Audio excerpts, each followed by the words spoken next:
This is the book of Luke, chapter 17, and verse 33. Whosoever shall seek to save his life shall lose it, and whosoever shall lose his life shall preserve it. Shalom, shalom, Akim. Before I begin, I want to start off by giving all praises, honor, and all glory unto Yahweh, Bahashem Yahushai, Bahashem Kakurash. Alright, double honor to the elders and apostles of Great Millstone, okay, who teach and rule well peace and salutations unto the elect.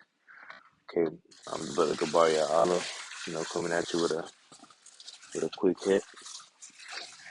You know, um, just pretty much getting into the mindset of getting ready to lose it all.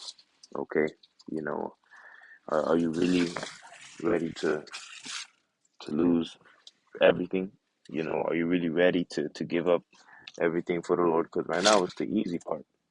Right now is the easy part. Right now we're doing all the talking. Well, let me not say easy part, but right now is we're not really tested truly, in the true magnitude that the Lord is going to test us in the time of Jacob's trouble, okay, and in the time of the MOTB when it's being enforced.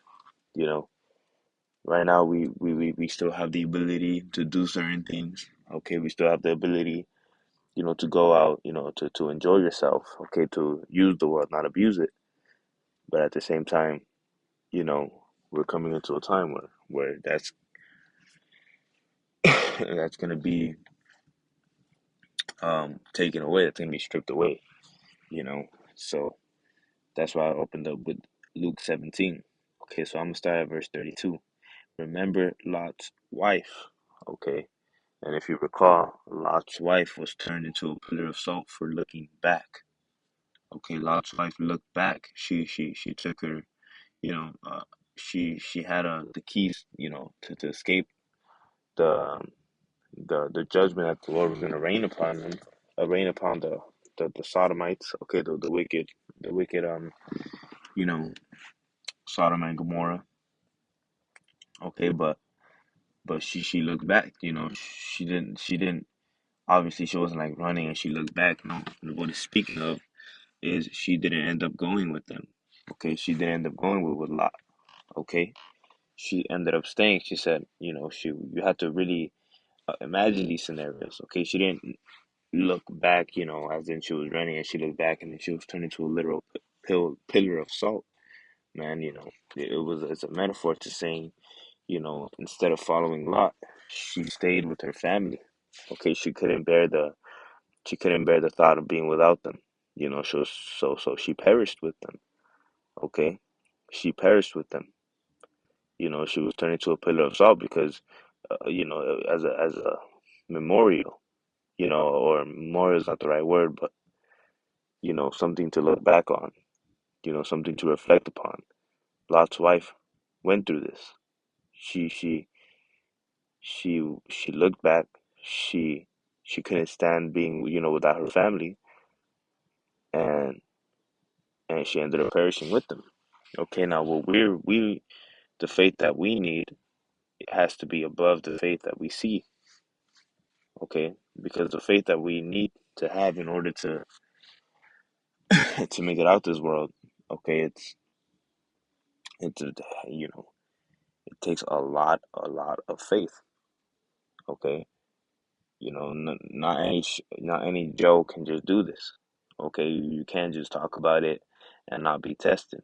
Okay, the Lord is going to test our faith in Jacob's trouble, man. So it says, verse 33, whosoever shall seek to save his life shall lose it, right?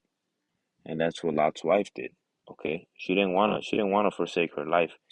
She didn't wanna go without her family. She didn't want to go without her her mother, her father, her siblings, and her cousins. So she looked back. You know, she looked back. You don't want to be found like Lot's wife. It says, "And whosoever shall lose his life shall preserve it." Okay, and what does that word "preserve" mean? Okay, it means maintain in its original or existing state, conserve, continue, right?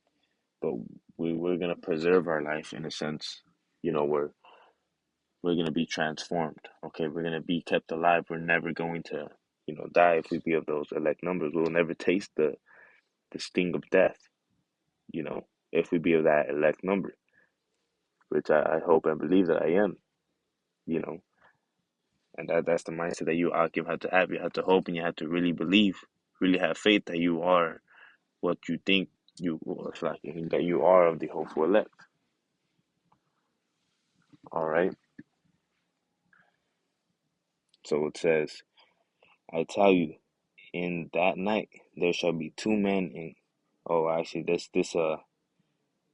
is just talking about the encounter. Okay, but come on, man. There you go. So now I want to go to Matthew chapter 10, and I want to start at verse. Now I want to lag, bro. Now I want to.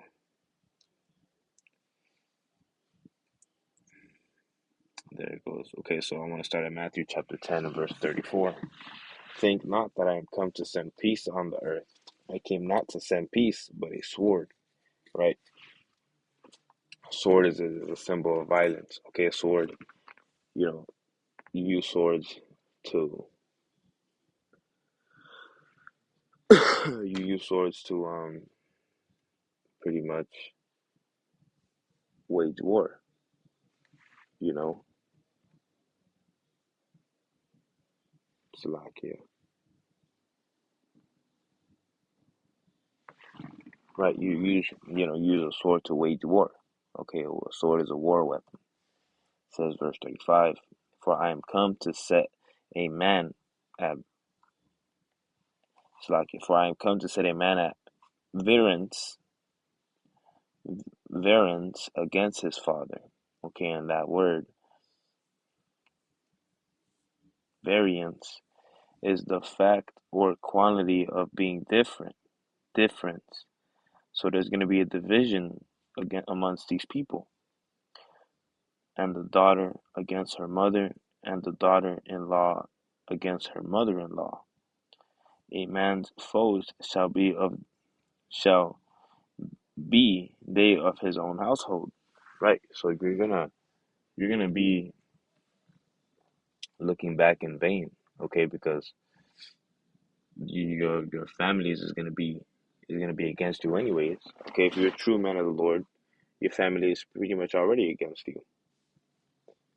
They don't support you or what you do. They tell you, you still in that thing, you still doing that, why don't you get you a job? Whole time you have a job, whole time you being a man, you just prioritizing the Lord, you know?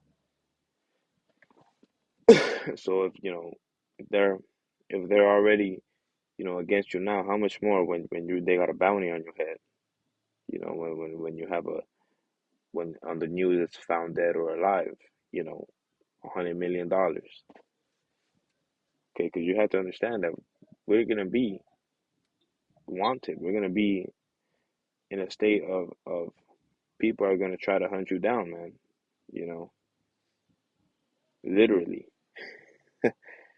Says verse 37. He that loveth father or mother more than me is not worthy of me, right?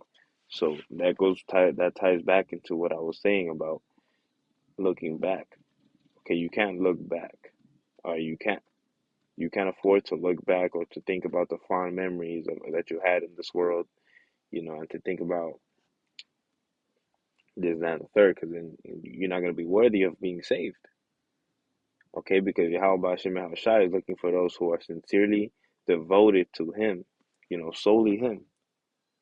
Okay, right now we in the world. Right now we have to attend to other things. Okay, right now we have to attend to bills.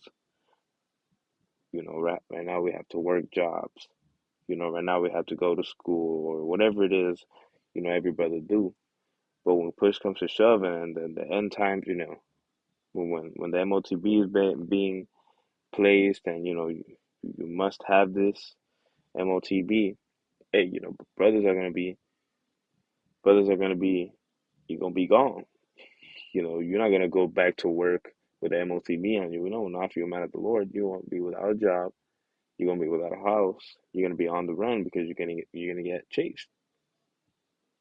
It says, or and he that loveth son or daughter more than me is not worthy of me. Right? You're not gonna be thinking in those times about your father, your mother, your siblings. Okay? And you know what? The Lord could be merciful and have mercy upon them through you. Okay? Because I'd be lying if I told you that I wouldn't want the Lord to have mercy upon my family. Of course you would. You pray for your family every day. Okay, you pray for your family every day. We understand that. But we understand that the Lord, He's looking for those that are truly devoted to Him. And the Lord can have mercy upon you for being devoted unto the Lord. You know, the Lord can have mercy upon you and your family. It says, verse 38, and he that taketh not his cross and followeth after me is not worthy of me. Right? If you can't bear the burden of having a cross, okay, if you can't bear the burden of being in His ministry, you better off just enjoying this world. If you truly don't think that you can leave this whole world behind, if you truly don't think you're strong enough to leave this world behind, and you feel like you're gonna stay here, and you feel like you're gonna fall, you're gonna take the chip or what, just enjoy the world, man. Enjoy the next couple of years you can. 2, 3 years you can. Could be longer, but we're not longing for this place to be longer. You know, so just enjoy the few minutes or the few years you got, man. You know, it says verse 38, and he that taketh not his cross and followeth after me is not worthy of me. And he that findeth his life shall lose it, and he that lose his life for my name's sake shall find it. Right, like it said back in Luke. You know, we have lost our lives to this ministry. When you look back at who your old self was, okay, you look back, you know, a lot of Jake was like 20-ish, 20 years old. You was probably clubbing, you was probably playing basketball, you had aspirations, you had dreams. When once you got this calling, what did you do? You dropped all that. You focus on the ministry. Okay. And there's some brothers who still, out there in college or whatnot, but they're not looking, to be another 10 years here, man. You're not looking to be here another 5 years. You want to get up out of here. You're not thinking about how am I going to pay this college debt off? You're not thinking about that because you have faith that the Lord is going to come back, like He said He would. What does the scripture say? Though tarry, wait for it, for He will surely come, roughly paraphrasing. Okay. Even though the Lord is, it may seem that the Lord is, He couldn't come faster. You have to remember the Lord is the creator of time itself, man. You telling me the Lord won't have perfect timing? Of course He will. All right. It says, verse 40, he that receiveth you receiveth me, and he that receiveth me receiveth him that sent me. Right. So, when you're out there in the highways and byways, so like if you're out there in the highways and you're out there in the hedges and, you know, a brother comes up to you and your spirit bear witness with their spirit, if their spirit bear witness with your spirit, that's them receiving this calling. Okay? That's them receiving this calling. Verse 41. He that receiveth a prophet in the name of a prophet shall receive a prophet's reward. Right, and what's a prophet? What's a prophet's reward? Being part of that 144,000. You know, being part of the eternal life and anything you could ever ask for, man. You know, it says, and he that receiveth a righteous man in the name of a righteous man. So like, yeah, and he that receiveth a righteous man in the name of a righteous man shall receive a righteous man's reward. And a righteous man's reward is everlasting life. Okay? The ability to do whatever you want, to have whatever you want. You're gonna boy, you're gonna have whatever you want, man. Whatever your heart desires, man.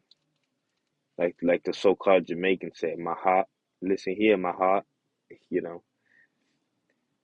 But right, you're gonna have anything you could ever ask for. You're gonna have things that you don't even know when you have a lot of options of stuff. You're not even gonna know what to choose first.